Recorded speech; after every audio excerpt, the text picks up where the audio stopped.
Button छतुरे तो आपण मैंने विभिन्न प्रकार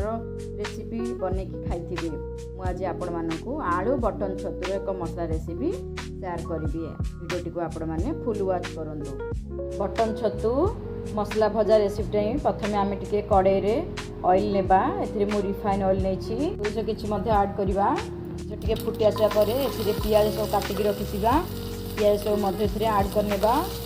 पियाज ऐड कर सारा पियाज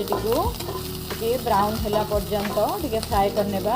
पियाज टी भाजी आसा अदा रसुण पेस्ट आम किसी ऐड करनेबा अदा रसुण माने अदा रसुण कंचा स्मेल टी जावा पर्यंत टे फ्राए करनेबा देखो एथर अदा रसुण आम भल भाव भाजी आसला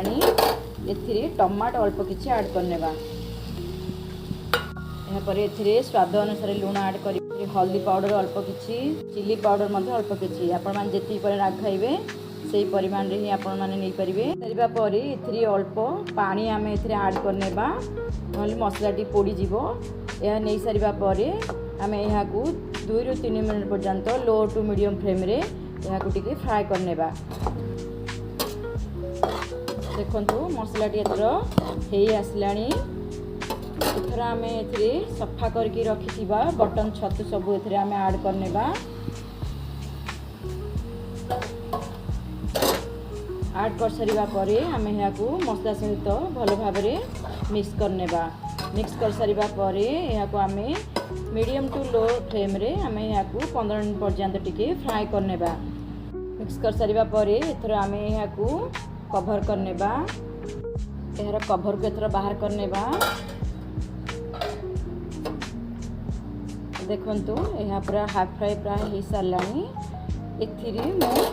आलू अल्प किसी छोट छोट पीस करके नहीं ऐड करनेबी आपण मैंने चाहिए यहाँ स्किप करिपारंती खाली बटन छतुरी ही आप मसला भजा डिप करिपारंती मुझे अल्प किसी आलू ऐड कर नौची आलू ऐड कर सारा पर यह आम टे भल भाव मिक्स करनेबा मिक्स कर सारा पर यह मीडियम फ्लेम रे आम 3 मिनट पर्यंत कभर करनेबा एथर बाहर करनेबा देखंतु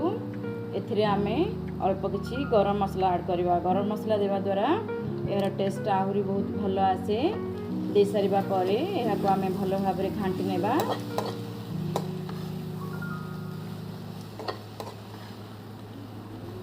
देखु परिवा भल भाव सीझी जाइए छतु आलू सब सीझी जाइए फाइनली कंप्लीट हो गला बटन छतु आलू मसला रेसिपी।